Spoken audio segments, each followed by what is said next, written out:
विद्यार्थी मित्रांनो, नमस्कार. पाठीमागील तासाला आपण सामाजिक आणि धार्मिक सुधारणा चळवळ या 5व्या प्रकरणाला सुरुवात केलेली होती. सामाजिक आणि धार्मिक सुधारणा चळवळ याची आवश्यकता का? सामाजिक सुधारणा. समाजामध्ये अनेक रूढी परंपरा होत्या, अनेक जाती होत्या, जाती उपजाती होत्या, वर्णव्यवस्था होती. ह्या वेगवेगळ्या माध्यमातून सर्वसामान्य माणसांचं शोषण केलं जात होतं. उच्च वर्गातील लोक खालच्या वर्गातील लोकांचं जातीवादाच्या माध्यमातून शोषण करत होते. समाजामध्ये नवशिक्षित तरुण वर्ग तयार झालेला नव्हता किंवा निर्माण झालेला नव्हता. भारतीय समाज एकसंघ नव्हता. या समाजामध्ये एकसूत्रीपणा नव्हता. परंतु कालांतराने पाश्चिमात्य शिक्षण भारतामधील तरुण वर्गाने घेतले आणि यामधून या तरुण वर्गाला भारतीय समाज व्यवस्थेमधले दोष लक्षात आले. समाजामध्ये अनेक वेगवेगळ्या प्रकारच्या परंपरा होत्या. या परंपराच्या माध्यमातून समाज लयास गेलेला होता. म्हणजे थोडक्यात समाजाची अधोगती निर्माण झालेली होती. हे तरुण वर्गाच्या लक्षात आलं आणि या तरुण वर्गाने स्वतः पुढाकार घेऊन समाजातील दोष कमी करण्याचा प्रयत्न केला. म्हणजे ही समाज व्यवस्था जर बदलली तरच सर्वसामान्य लोकांचा विकास होईल. यासाठी सामाजिक सुधारणा केल्या पाहिजे असं तरुण वर्गाच्या नवशिक्षित वर्गाच्या हे लक्षात आलं. धार्मिक सुधारणा का? मूळ धर्माचं जे स्वरूप होतं, जे वेद होते, वेदांमध्ये नेमकं काय सांगितलं या कल्पना बाजूला ठेवून अन्य कल्पना धर्मामध्ये गुंतवल्या गेल्या, थोडक्यात घातल्या गेल्या. याचा परिणाम समाज व्यवस्थेवर झाला. मूळ जे धर्माचं स्वरूप होतं ते बाजूला राहिलं, अन्य कल्पना त्याच्यामध्ये घातल्या गेल्या. याचा परिणाम धर्मावरही झाला आणि समाजावरही झाला. धर्मामध्ये अनेक पंथ होते, उपपंथ होते. या धर्माच्या नावाखाली लोकांचं शोषण केलं जात होतं आणि धर्माच्या नावाखाली अनेक धार्मिक प्रथांची सुरुवात झालेली होती. त्याचं उदाहरण, मांजर आडवी गेली, काम होणार नाही. मांजर मारली, काशीला जावे लागेल. समाज व्यवस्था ही एक साचलेल्या पाण्याच्या डबक्यासारखी तयार झालेली होती. मूळ धर्माचं स्वरूप लोकांना समजण्यासाठी धार्मिक सुधारणा करणं गरजेचं होतं. युरोपियन लोक भारतामध्ये आले आणि यांनी भारतीय समाज व्यवस्थेचा जवळून अभ्यास केला. आणि भारतीय समाज व्यवस्थेमधली धर्मव्यवस्थेमधले अनेक दोष या इंग्रजांच्या लक्षात आले आणि हे दोष दूर करण्याचा प्रयत्न या युरोपियन लोकांनी केला, थोडक्यात इंग्रजांनी केला. आणि हे कशामधून केलं? त्यांनी पाश्चिमात्य शिक्षण भारतामध्ये आणलं, तंत्रज्ञान भारतामधले आणलं आणि भारतीय शिक्षण व्यवस्था, भारतीय तंत्रज्ञान आणि पाश्चिमात्य शिक्षण यांची जर तुलना केली तर भारतीय शिक्षण आणि तंत्रज्ञान पाश्चिमात्य शिक्षणाची बरोबरी करू शकत नव्हते. हे इंग्रजांनी दाखवून दिलं आणि पाश्चिमात्य शिक्षणाची सुरुवात भारतामध्ये इंग्रजांनी केली. आणि हे पाश्चिमात्य शिक्षण या तरुण वर्गाने घेतलं, आत्मसात केलं आणि पाश्चिमात्य संस्कृती आणि भारतीय संस्कृतीचा यांनी अभ्यास केला आणि पाश्चिमात्य संस्कृती आपल्यापेक्षा किती पुढं आहे हे यांच्या लक्षात आलं. म्हणून या तरुण वर्गाने सामाजिक सुधारणा केल्या पाहिजे, धार्मिक सुधारणा केल्या पाहिजे, यासाठी यांनी पुढाकार घेतला. या ठिकाणी आपल्याला राजाराम मोहन राय या मुद्द्याचा एक आपल्याला या ठिकाणी अभ्यास करायचा आहे. या राजाराम मोहन राय यांना आधुनिक भारताचे जनक असे म्हणतात. आधुनिक भारताचे काय म्हणतात? जनक असे म्हणतात. जनक म्हणजे ही पहिली व्यक्ती का ज्या व्यक्तीने स्वतः पुढाकार घेऊन एखादं चांगलं कार्य केलं तर त्या व्यक्तीला त्या कार्याचं जनक म्हटलं जातं. म्हणून राजाराम मोहन राय यांना आधुनिक भारताचे जनक असे म्हणतात. ह्या व्यक्तीचा जन्म, कोणत्या व्यक्तीचा? राजाराम मोहन राय या व्यक्तीचा जन्म एका ब्राह्मण कुटुंबात झालेला होता. भारतीय संस्कृती, भारतीय तत्वज्ञान, बौद्ध धर्म, जैन धर्म, मुस्लिम धर्मातील प्रमुख ग्रंथ कुराण याचा त्यांनी अभ्यास केला. पाश्चिमात्य संस्कृतीचा अभ्यास केला, पाश्चिमात्य तत्वज्ञानाचा अभ्यास केला, बायबलचा यांनी काय केला? अभ्यास केला. आणि यानंतर या धर्मातील वेगवेगळे जे समान तत्व आहे ते एकत्र आणले आणि समाजापुढे त्यांनी ते मांडले. हे सर्व करत असताना त्यांना समाजाचा त्रास झाला. समाजाने त्यांना विरोध करण्याचा प्रयत्न केला, परंतु समाजाचा विरोध न जुमानता यांनी आपलं कार्य चालूच ठेवलं.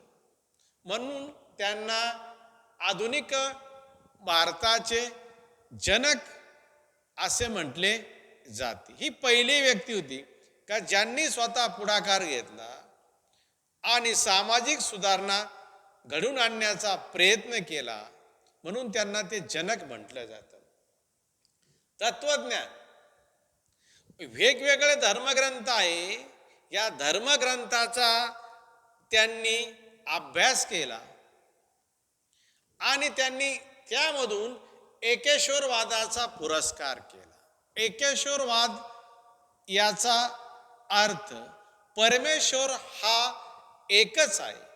परमेश्वराची अनेक रूपं असतील, परंतु परमेश्वर हा एकच आहे हे त्यांनी समाजाला दाखवून दिलं.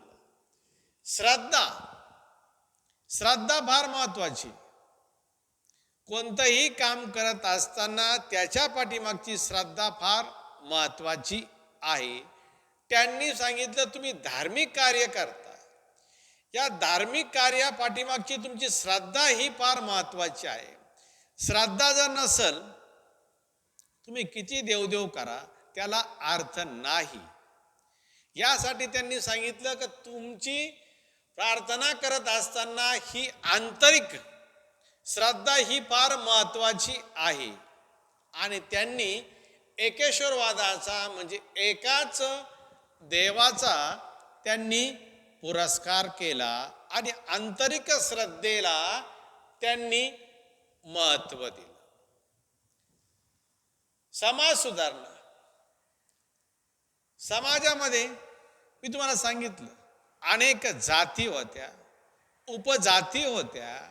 ह्या जातींचं वेगवेगळं तत्व होतं आणि यामधून समाज सर्वसामान्य व्यक्ती भरडल्या जात होती. याचा अर्थ या लोकांचं सामाजिक शोषण केलं जात होतं.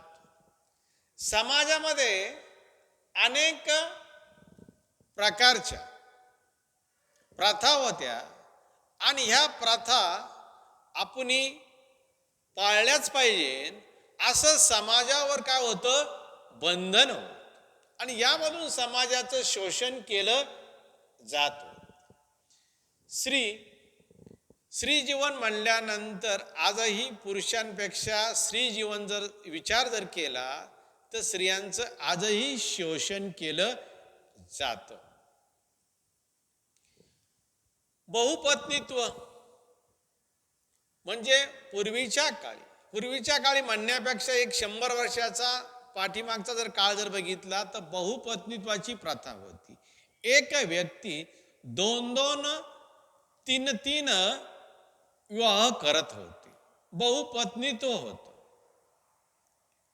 यामधून स्त्रियांचं शोषण केलं जात होतं.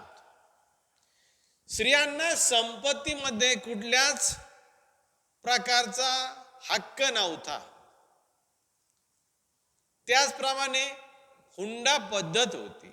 आजही ही पद्धत बंद झालेली नाही. यामधून स्त्रियांवर अत्याचार केले जात होते आणि स्त्रियांचा महत्वाचा म्हणजे शिक्षणाचा अधिकार हिरावून घेतलेला होता. आजही काही लोक म्हणते मुलीला शिकून पुढं काय करायचंय, परंतु एक मुलगी जर शिकली तर त्या कुटुंबाचा विकास होतो, त्या गावाचा विकास होतो, समाजाचा विकास होतो आणि एक दिवस त्या देशाचा विकास होतो. हे लक्षात घ्या.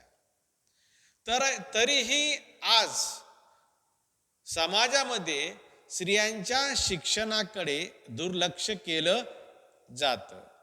जर एकंदरीत जर शैक्षणिक क्षेत्राचा जर अभ्यास केला तर आज मुलांपेक्षा मुलींचे जर मार्क बघितले तर बऱ्याच मुलींचे मार्क हे मुलांपेक्षा जास्त आहे. तरीही ग्रामीण भागात मुलींच्या शिक्षणाकडे दुर्लक्ष केलं जातं आणि पूर्वी स्त्रियांचा शिक्षणाचा हक्क हिरावून घेतलेला होता. स्त्रियांना शिक्षण मोठ्या प्रमाणात दिलं जात नव्हतं. सती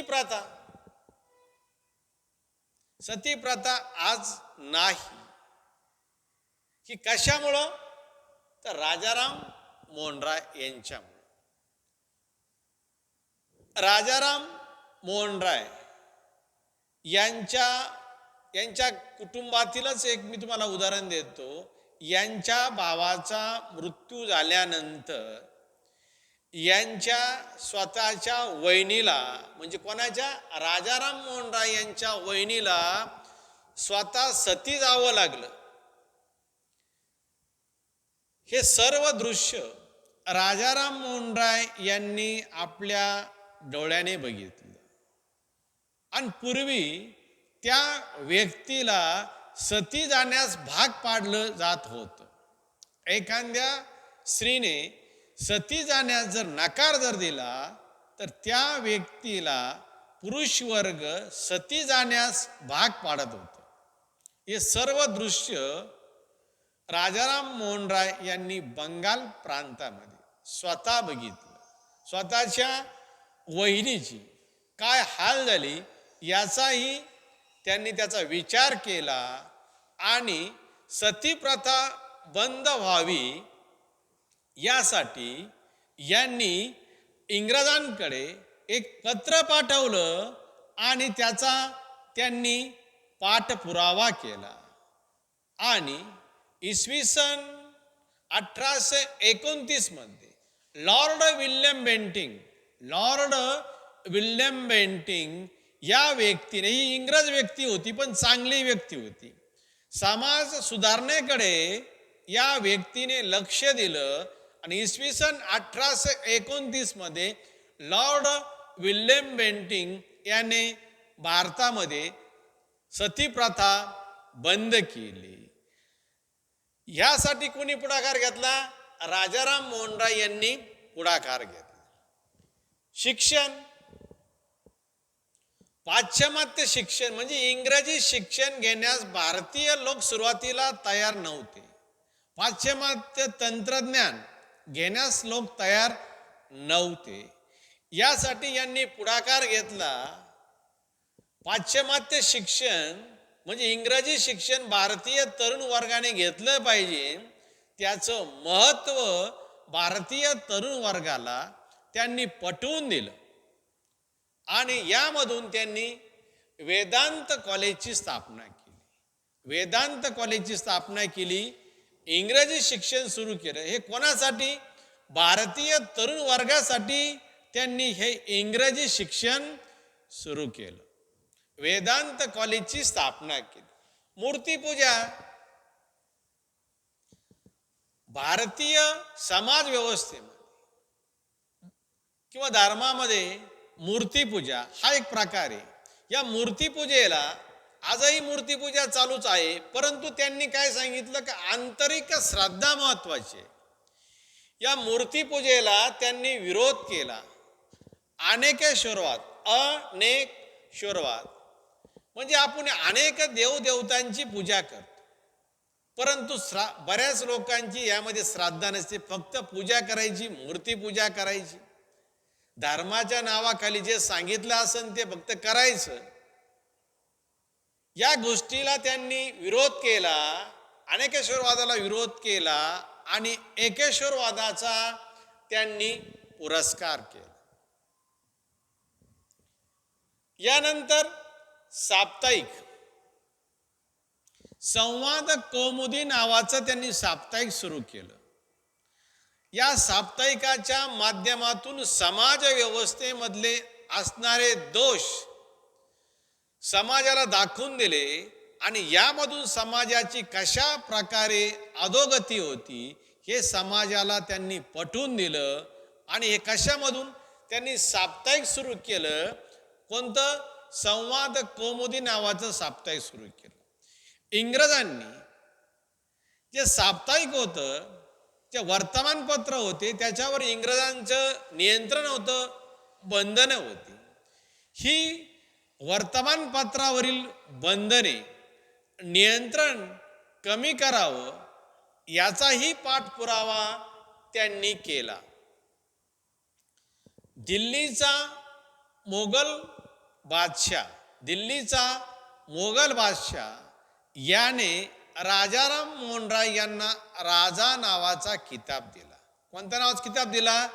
राजा नावाचा त्यांनी किताब दिला. जातीभेद निर्मूलन, जो जातीभेद केला जात होता त्या जातीभेद करू नये यासाठी यांनी पुढाकार घेतला. आपण सर्व एक आहोत अशी भावना समाजामध्ये त्यांनी निर्माण केली. सिव्हिल मॅरेज ऍक्ट, नागरी विवाह कायदा याचाही त्यांनी पाठपुरावा केला.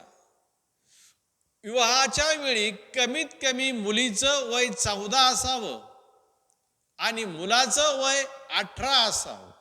याला त्यांनी म्हटलं सिव्हिल मॅरेज ऍक्ट, नागरी विवाह कायदा. नाहीतर पूर्वीच्या काळी बालविवाह होते. मुलालाही समजत नाही आणि मुलीला समजत नाही अशी परिस्थिती होती आणि त्यांचा विवाह केला जात होता. परंतु यासाठी त्यांनी सांगितलं कोणाला, ब्रिटिश शासनाला, का यासाठी तुम्ही कायदा करावा. आणि त्यामधून एक कायदा पास झाला, सिव्हिल मॅरेज ऍक्ट. मुलीचं वय 14 आणि मुलाचं वय 18. अशा प्रकारच्या वेगवेगळ्या सामाजिक सुधारणा राजाराम मोहन राय यांनी केल्या. म्हणून त्यांना आधुनिक भारताचे जनक किंवा त्यांना मनू म्हणून ओळखलं जातं. अशा प्रकारे आज आपण राजाराम मोहन राय यांचा आज आपण अभ्यास केला. आजच्या तासाला आज आपण या ठिकाणीच थांबू आणि उद्याच्या तासाला दुसऱ्या मुद्द्याचा आपण काय करू, सविस्तर अभ्यास करू. धन्यवाद.